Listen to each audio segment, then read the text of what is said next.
I'm blue. Don't be blue. I'm blue. Don't be sad, baby. Alpha, beta. Baby. Wait, I'm not on. I'm blue. I'm on. All right. Are we on over there? Yeah, that's recording. Oh. Okay. Okay. You're listening to Conversations in Bed with me, Joleene DeRosier. And me, Ken Case. You are so hot. This is the freshest, funnest, most fantastical podcast out there on later in life relationships that takes place right in our bed. Don't go anywhere. We're about to give you the goods on love, life, and leaning into truly powerful relationships right now. Hey, everybody, and welcome back to Conversations in Bed. I'm Joleene DeRosier. And I'm Ken Case. And as always, we are so grateful that you joined us. We have two special guests with us right now. We have Win the Dachshund and my big fat cat, Teddy. So I love when they hop up here to join us. Today, we're talking about masculine, feminine polarity. And this is what kind of brought us together. It is. It is. Kind of like the magnets. Well, yeah, the yin and the yang. There you go. Which is actually very, it describes the masculine and feminine states perfectly. So I thought what we could do today is this was a subject that we knew nothing about at one point. So it took a lot of education. It took a lot of reading and learning. So we can begin by giving definition to what all of this means and how a masculine-feminine polarity can improve a relationship. What do you think? I think that sounds like a great idea. Let's do it. All right, so we're going to dive in and do it. So first, what are you drinking? What's in your mug? What's in my mug? My mug. I have coffee. I have Pete's. Pete's Dark Roast. Pete's spelled? Peets. What else do you know? I know that it's from Berkeley. It was founded in Berkeley, California, 1966. 2 years after the birth of moi. So you are a wealth of information. I'm telling you. This is a dark roast. It is. Which is good. Do you like a dark roast? I like a dark roast. I should probably, before you brewed this, stated that I'm not a fan of it. I could have put a little more half and half in it for you. I do like the half and half. You drink it black. I drink it black. Yeah. I used to drink it with that flavored creamer, but I don't do the sugar anymore. Yeah. Yeah.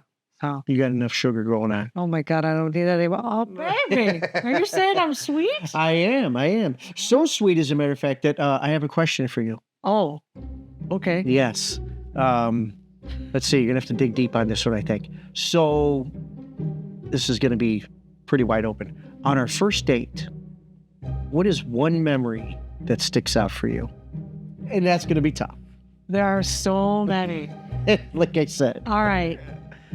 This, didn't know you, hadn't met you. Yep. I hadn't even heard your voice except on video. Mm-hmm. It was when you drove into town on your motorcycle.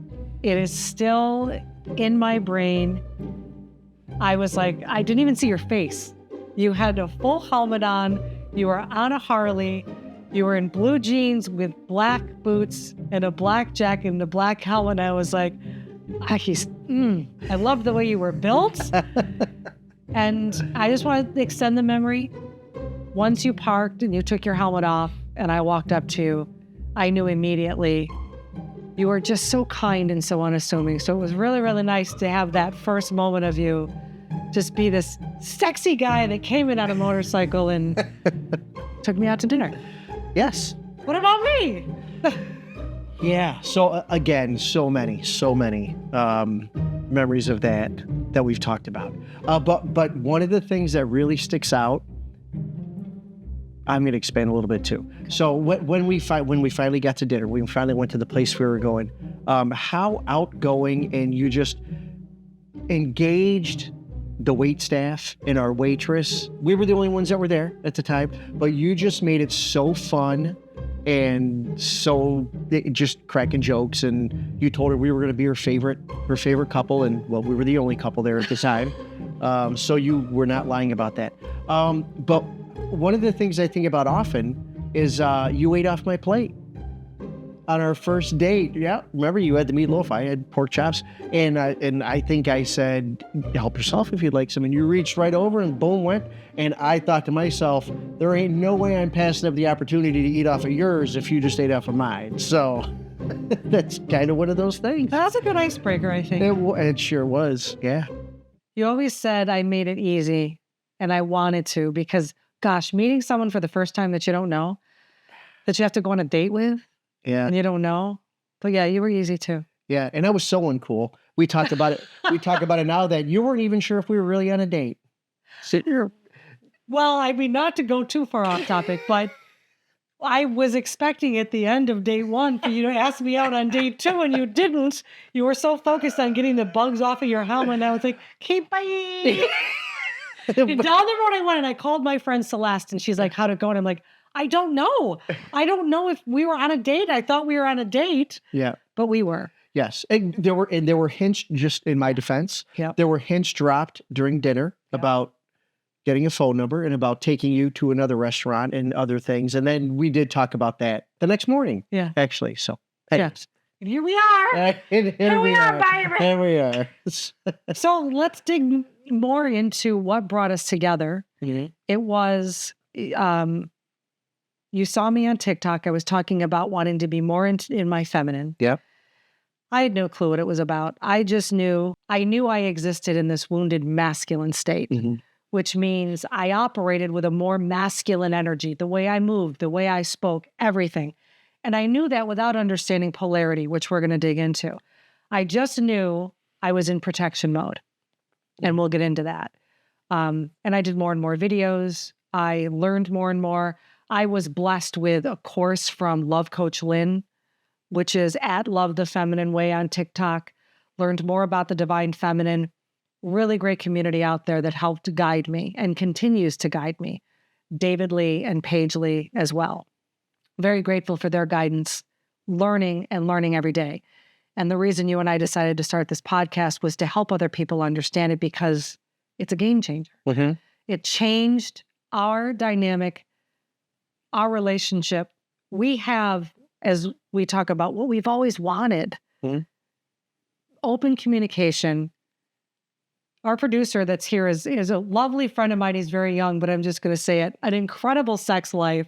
All of the things that people want in a relationship. Sorry, Luke. I love you, baby.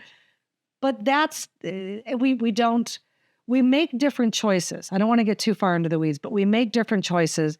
And today's episode is going to talk about how others can achieve those choices, because I want to explain what the masculine, feminine energies are, Mhm. what the wounded masculine and feminine energies are, and how we can move from those wounded states into those healthy states. That was a lot, but there we are. Yeah, no, that's perfect. That's perfect. And I too had no clue what any of this language talked about. And again, you hear masculine and feminine, and you automatically think male, female, Yeah. and it's not. It's not gender specific whatsoever.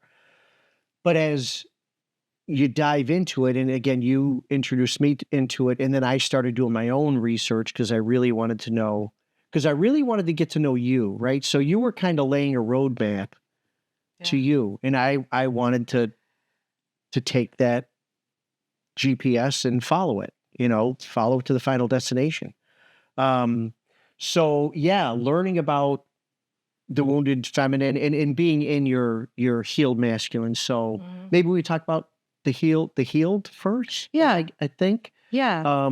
We can define it by, and we have notes here, friends, because we want to be very clear. What is masculine and feminine energy? I think the most simplistic definition, Ken, would be masculine is doing. Yep. Feminine is being.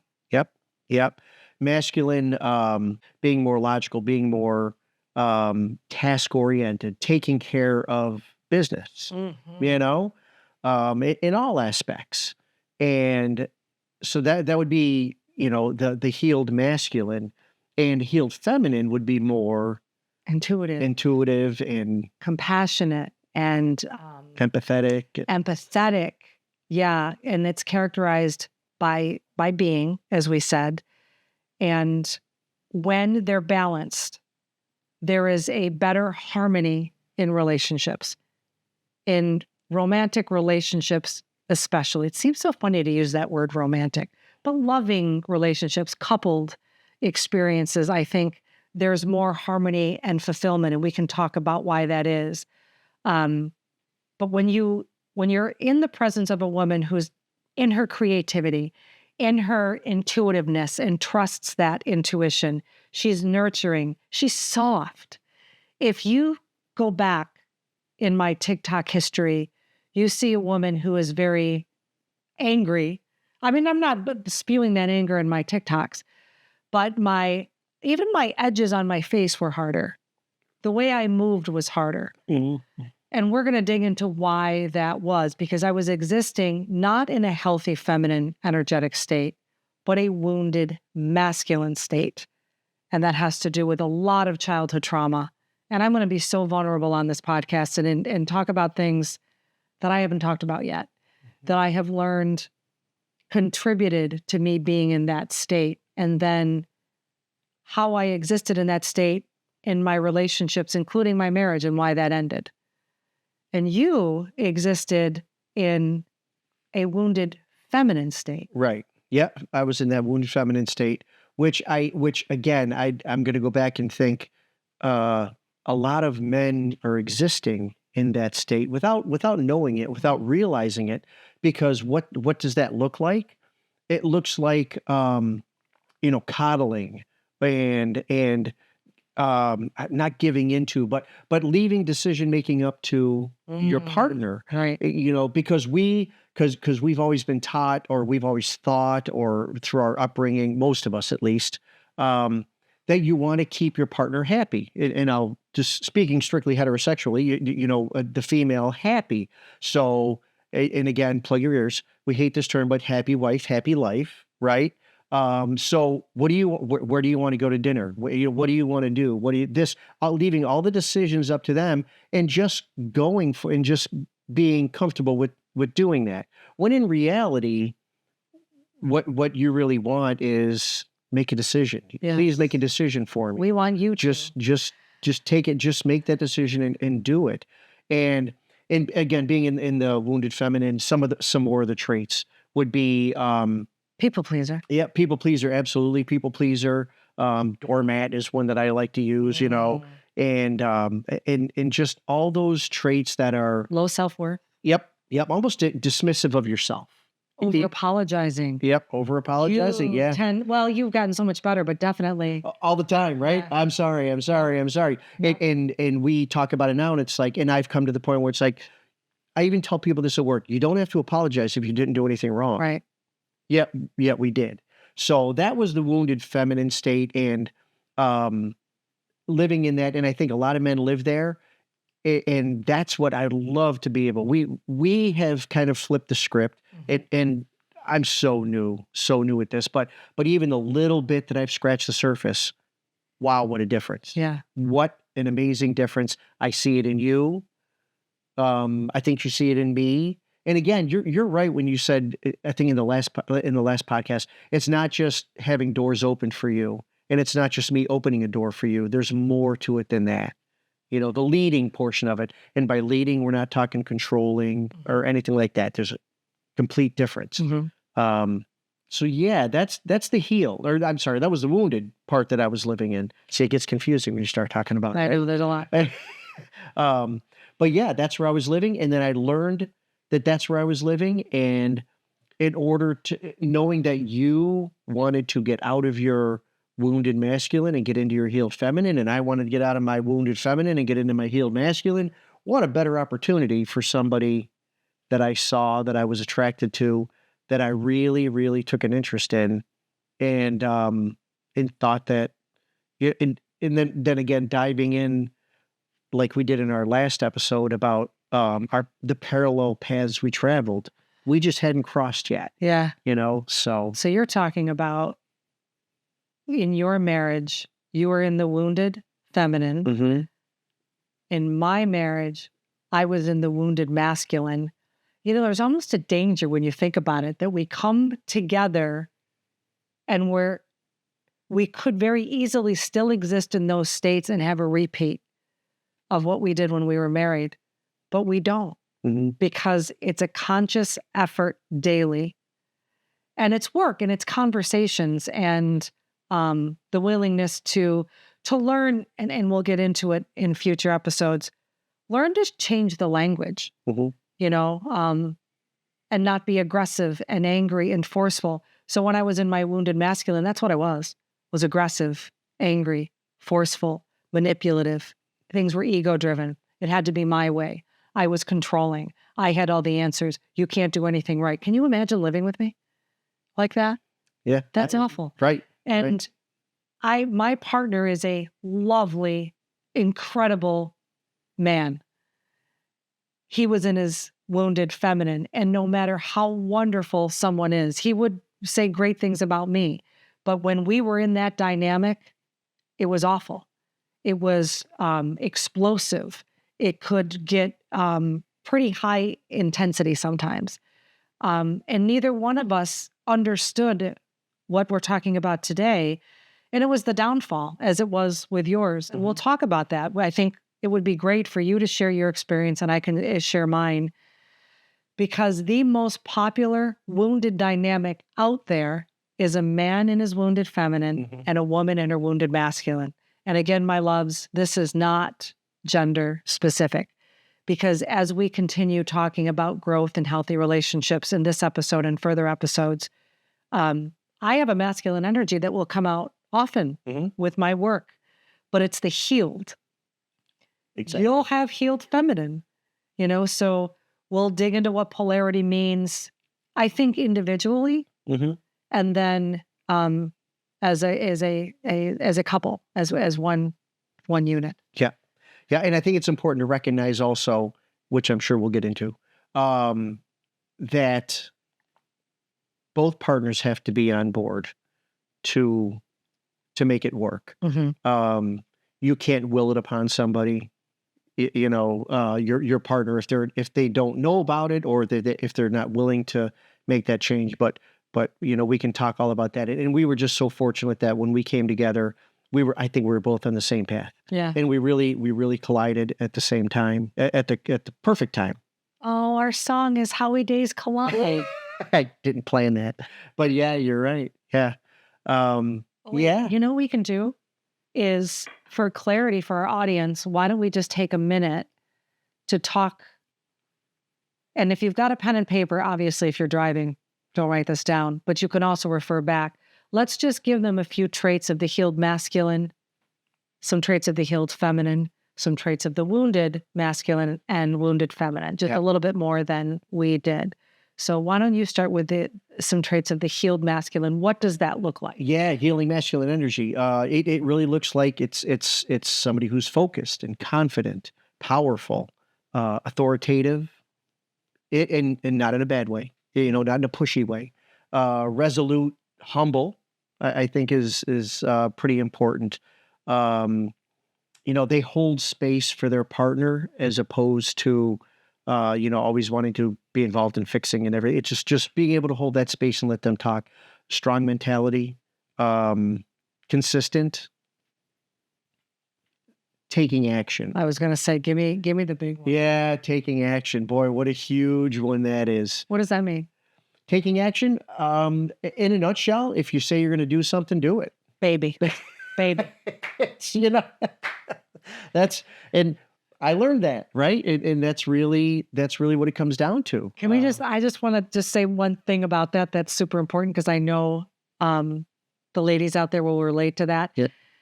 This is the big piece right here, because when you say you're going to do something, whether it's taking the garbage out or taking someone on a date, there's no pause on that. It doesn't expire.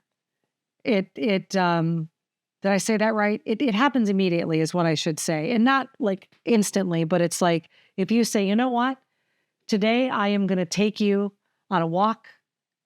And then after that, we are going to have a picnic, and I've made it, and we're going to sit down and do it. Do you have any idea the power of that? And then you do it. So action, I've never been involved in a relationship ever where that kind of action was taken immediately. Yeah. And just to kind of, emphasize how I think that this exists with so many men, and I don't know if it's if it's like part of evolution, if it's innate in our behavior. I don't know what it is, but there's the old joke, that we've talked about before. It's like if a man says he's going to do something, you don't have to ask him every 6 months, right? Well, there's a lot of truth to that, right? Unfortunately. Yeah. So yeah, that's where we have to step up and do it. And boy, when you take action, and I jokingly said, when we got together, and not even jokingly, this may very well happen. I was going to get a tattoo right here on my wrist that says "Just Act," right? So every single time I look down, it says "Just Act," and and that's in everyday life. That's at work. That's in your relationship. That's in a friendship. That's in whatever it may be. Yeah. That's everything. That's everything. I love it. You're listening to Conversations in Bed with Joleene DeRosier and Ken Case. If you'd like to sponsor our podcast with a specialty coffee, t-shirts, or your business or product, drop us an email. The email is in show notes. Yep, we'll drink the coffee, share its origin, and insert your product or business right here in the middle of our podcast. Thank you so much for being a part of our community. Now back to the goods. Okay, so those are healed masculine traits, some, and there's lots. Consistency is on this list, being decisive, taking responsibility. The healed feminine energy. Ooh, so this is my aim every day, just as the healed is yours. Being secure in the body is huge. How many women do you know are insecure with the way they look? And thanks to you, you have me feeling absolutely secure, truly, with how I look, how my physical being is. Someone in the healed feminine is creative. They're curious. They build community. They're radiant. They're sensual. They're sexy. And I mean, like, I can just turn my shoulder like this and look at you and I just feel sensual. And you allow me to be in that space and it feels good. And it's, a lot of, trying not to jump too far ahead, but a lot of times when a woman is in her wounded masculine and her partner is in his wounded feminine, he's not initiating. She's initiating. That causes so much, what's the word I'm looking for? Frustration. That's not what we want. We want to be led in that way. So someone in her feminine is radiant. She's wise. She speaks with love. She's soft. Before I knew this journey, I just remember doing a video saying, I just want to be soft because my edges were so hard and I was so hard and so angry. So those are incompassionate. Those are some traits of the healed feminine. And then I guess I'll go into, why don't you go into the wounded masculine, what that looks like. So this would have been my energy. Yeah. Should I take this one? Yeah, you can go ahead and take that one. I'll take this one. Yeah. And then you can take the other one. So the wounded masculine, as I said before, I was dominant. I was manipulative. I don't even need to look at this list because I lived it. I was impulsive. I was vengeful. I was angry. I was very defensive, extremely reactive. I was so success-driven that nothing else mattered, and my health took a hit because of it. I didn't have a lot of trust in what people said and how they did things. I didn't believe that they would come through. I was very attached to achievement. So one thing I talk about in my videos on social media is I was running a coaching and speaking business. This was 10, 15 years ago. And what became more important, and I'm not proud of this, what became more important to me was my achievement level. I was the best coach. I was the best speaker. I had the best clients. That's not how it works. So I was attached to achievement. I was a journalist for years. When I won awards, you knew I won those awards. I'll let you know I won those awards. So that was my wounded masculine. I think I had a lot. And the list is bigger. And I will create a list and put it in the show notes so people can take a look at that.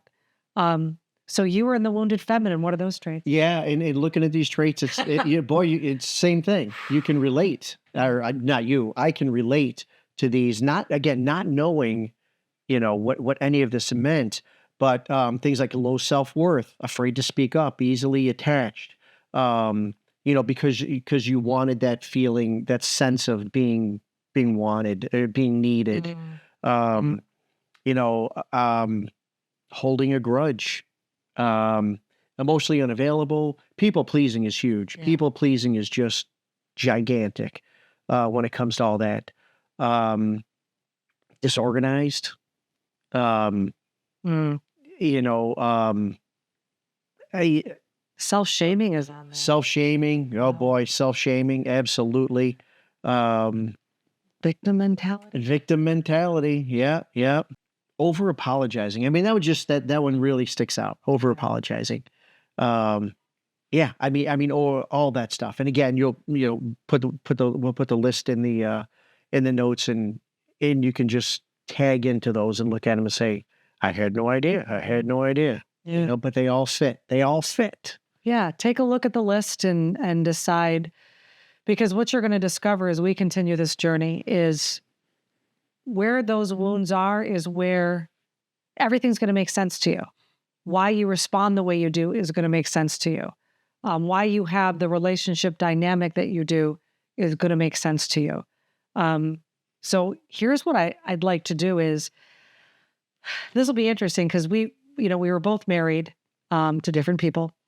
Those marriages didn't work out for many reasons, but I think we discovered that this was a big piece of it. Mm-hmm. So by sharing this information and sharing the path that we're going on, maybe we save some marriages. Maybe we have people take a left turn and decide to do things differently in their relationship because this is so healing. There's no way you'd catch me sitting in a bed, drinking coffee with my pets, with you, in this setting, with cameras on, talking about something I didn't believe in. That's how passionate I am about this. That's why this podcast exists. Mm-hmm. So why don't we move into a space now where we talk about what the wounded feminine looked like in your past household. I'll talk about what the wounded masculine looked like in my past household. Then we'll talk about how it feels. I think that's important. How it feels to be in the healed versions that we're working on right now. What do you say? Yeah, that sounds great. All right, That's go okay. first. All right, I'll go first. So in the past relationships, in my past marriage, um, it was essentially what you go down that list and you look at. There was on my part, lack of action, trying to be the people pleaser, trying to just go along with the flow and go along with whatever made her happy, not knowing that that's not probably what was really wanted. And by doing that, there became a separation. And again, I'm sure like you talked about with your partner, in the way that I relate to it is, they were just reacting off of what we were putting out. Mm-hmm. And you get to a certain point where there's just kind of a point of no return, which is sad. Did the counseling thing, did the whole 9 yards, tried to go down that road. And there were other dynamics for sure, not just this one dynamic, but there were other things that came into play. But if this had been in place, and if I would have had the knowledge of this and could have shared it, and she would have been able to also go down that road, then it would have been, may have been a different story. Don't know. Really don't know. But not having that ammunition, you couldn't even get in the fight, for lack of a better term, way to put it. So it just kind of deteriorated from there, and wasn't fair to either. Wasn't fair to either party to go down that road and continue living that life, because there's more. It just wasn't fair. So yeah, that's how it all came to be, and we had started looking at different paths we wanted to follow, and just came to a decision that it was probably time to go down those paths. And that's really when I started to dive into when you get to be alone and you're on your own, and then you really start to, that's really when you start doing your healing, if you're serious about it. That's really when you start looking at it. And I was. So that's kind of how existing in that, is great in the beginning, and then it just kind of fizzles, and without having the information available, which is why we want to do this podcast, because the information needs to be disseminated, because look at what we have now. Mhm.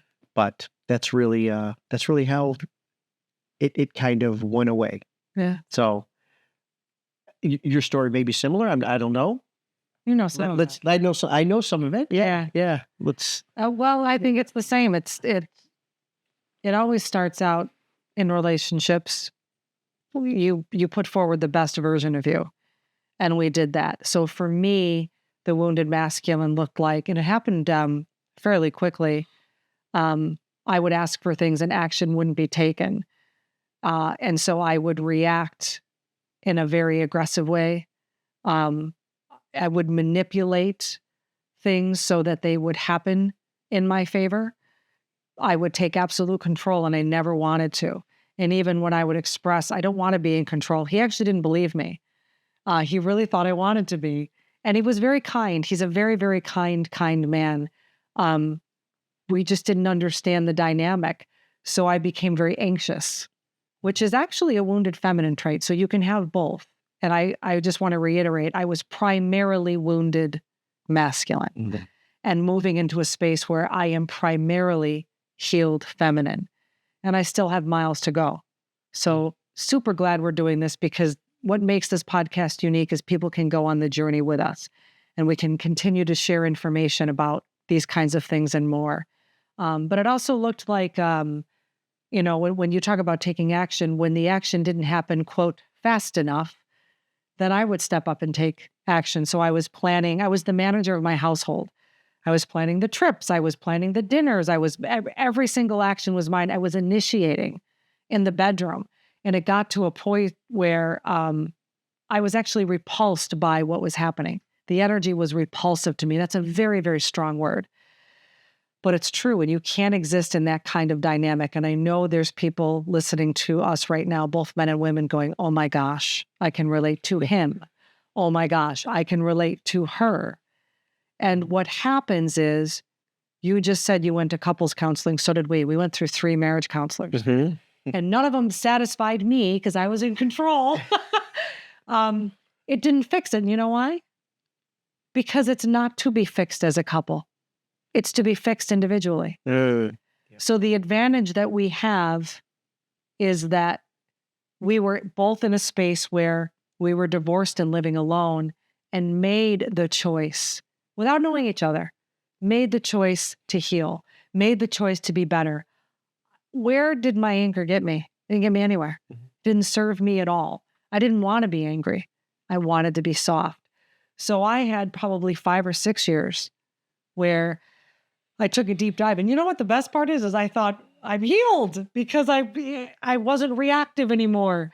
But I wasn't in a relationship either to have someone press those buttons. And when you and I first started, I don't think we pushed each other's buttons, but we were certainly like, wait, what's happening here? Mm-hmm. How can we respond differently? Mm-hmm. And we did that. Yeah. Yeah. It makes such a huge difference. Let's talk about the difference and what it feels like. And I say feels because when we talk about this, even when we, whether it's me or us on TikTok or Instagram, I think it's easier to define what it feels like to be in that dynamic as a couple. So I want to state what it feels like to be feminine, and then what it feels like to be feminine with you. And then maybe you can offer the same.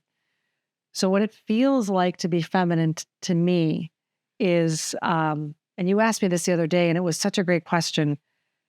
It feels easy. It feels I trust. It feels certain.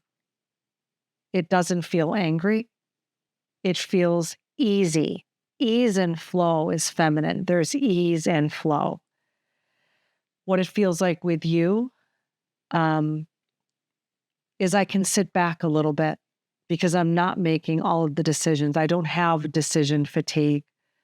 I feel sensual and beautiful because I will put earrings on or put something on because I feel so comfortable in my body and I want to express it outwardly by ornamenting it, essentially, by wearing dangly earrings. Or today I've got little delicate ones on, where before I hid myself in darker clothes and bigger clothes because I was in that wounded masculine.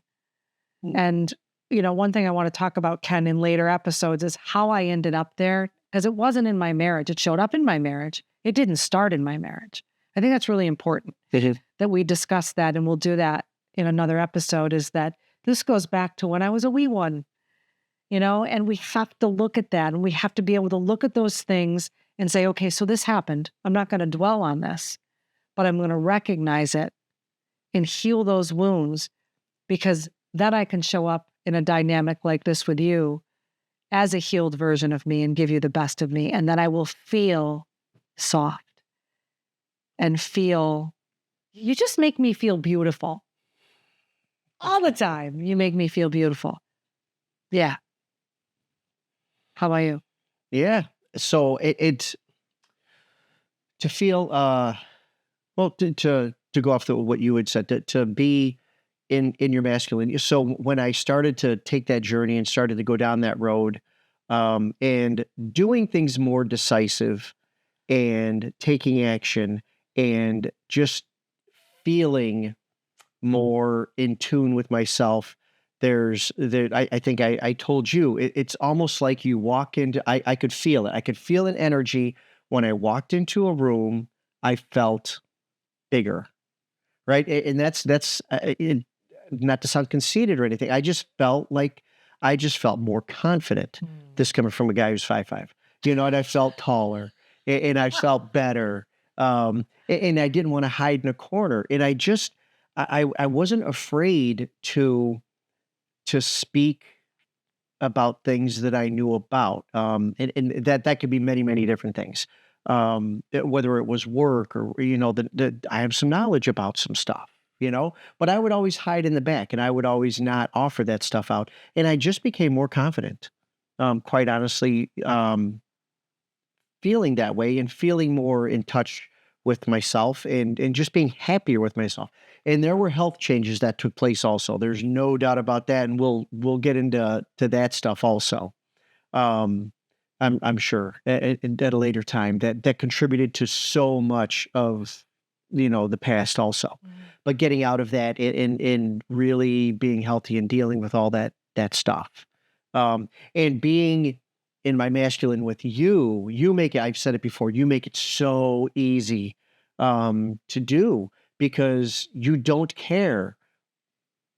I don't want to say you don't care what gets done or what decision is made. You do care what decision gets made, right?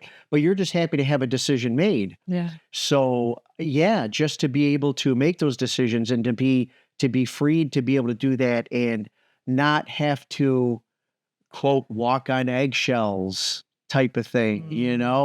It's so huge. There's no backlash. There's no anything. If I make a decision about whatever it may be, and you had a thought about something different, you'll voice that opinion or an opinion that something different. It's simple example is going to dinner and I pick a place and you wanted to go, maybe you had Italian for lunch and you didn't want it for dinner, but you would say, well, I'd make a pivot, Right. but at least I made the decision and open that door, for you, open the door for the decision. Can I add something? Yeah. Because I like what you just said. What I choose to do, so when you make a decision, is I surrender to it. Mm-hmm. That's a big difference. So instead of me always making it, I just decide, you know what, I'm going to go with this flow. I've never done that. So I'm going to bring this point up. When we went to the St. Patrick's Day parade during St. Patrick's Day, and we were trapped and we had to go around to get to some friends who were watching the parade from up at a window. There were a couple of different routes we could have taken. I didn't tell you this. I wanted to run across the parade. I wanted to break the rules and leap the fence and run. But you said, no, let's do this. And in the past, I would have been like, no, we're going to run. And I just went, whatever you want. However we get there, I didn't care how long it took. And we walked through the crowd And what I decided to do was surrender to that. I took in the people around me. We stopped with took a selfie. When we took this long way around, and you know what ended up happening? We ran into some friends of yours. I was just going to say that. So Yeah. that was by choosing to surrender. I decided I don't care about the outcome. It's not right. It's not wrong. Right. And to your point about pivoting, you'll say, let's go out to dinner. I'm going to take you to XYZ. You're right. If I had Italian, I would say, you know what, baby? How about Thai food instead? I would love that. And then you could pivot. But yes, you took the lead. And it's okay to make that pivot. You still stand in that beautiful masculine space. And you do stand tall. You may be 5'5". I'm 5'7". I got 2 inches on you. But you never seem, you're just this beautiful presence, this big, beautiful presence to me. So thank you for that. That's great. Yeah. But that's truly how I feel. And there's by getting into that whole, the masculine dynamic and feeling that, you really do feel it. And I've said it before, when I see a little twinkle in your eye because of something that got done, you know, before you were living as a means of survival, right? That's how many women. Am I wounded? That's how many women exist in their wounded masculine. Yeah. It's a means of survival, and so that's what you've done for decades, right? We can say that now because we're older. So it, of course, it's very different, very different. But when I would step up and I would do something and I got out of my wounded feminine and would make that leap, like I did on our first date, and like I did when what we haven't talked about was when when we finally connected, and I sent you the message initially. You missed the message about getting together that Sunday, and then we came to understand that I was asking you out. Right. And you said, okay, 2:30 at this place, and I'll leave the rest up to you, is exactly what you wrote. And I'm like, oh my God, I have to start doing some work. Well, let me tell you, people, I did recon like nobody ever did recon before. Yeah. But it was so far outside of my comfort picked zone. A place. Yeah. You had 2 places written on an index card that you pulled out of your back pocket. I called friends from the area to say, where do we go? You had fleeces in your saddlebag in case I got cold. Yeah. So you were prepared. That is so hot. Yeah. It doesn't take a lot to come to the table to have all the answers and all the solutions and lead. That's what leading is. I got you, baby. And now that I think about it, jumping back to the beginning of the podcast that we did here, that may have led into the fun that we had at dinner. Because if I would have been just this clammed up guy, you might not have been. You might have been okay. Wait, I got to get through dinner, and I am out of here, you know. But because I had done those things, because I had put the effort into it, you were, and I didn't know you. That was the first time we met. But you were this bubbly, outgoing, beautiful person that just made it so easy for me. So that was probably the beginning of seeing a little bit of your happiness. Just made it that much more important to me to keep doing that. And it didn't feel like a chore. No, not at all. It felt good. Yeah. Because you were in your natural essence, your natural energy. Right. Exactly. Which I hadn't explored before, even though that is where I should have been all along. So how about the next episode? We talk about what happens when we slip back into those wounded energies, how we bounce back, maybe some of the language we use to support one another that's respectful and not accusatory. I think those are some really fun nuggets that would be great to share. So we'll talk about how to bounce back when we revert to the old wounded versions of ourselves, because it's happened to us. Absolutely. This is progression. This is not perfection. Right. Absolutely. You know, you got to keep learning. You got to keep working. You got to keep doing the work. Tough. Cheers, baby. Yes, baby. All right. We'll see you all next episode.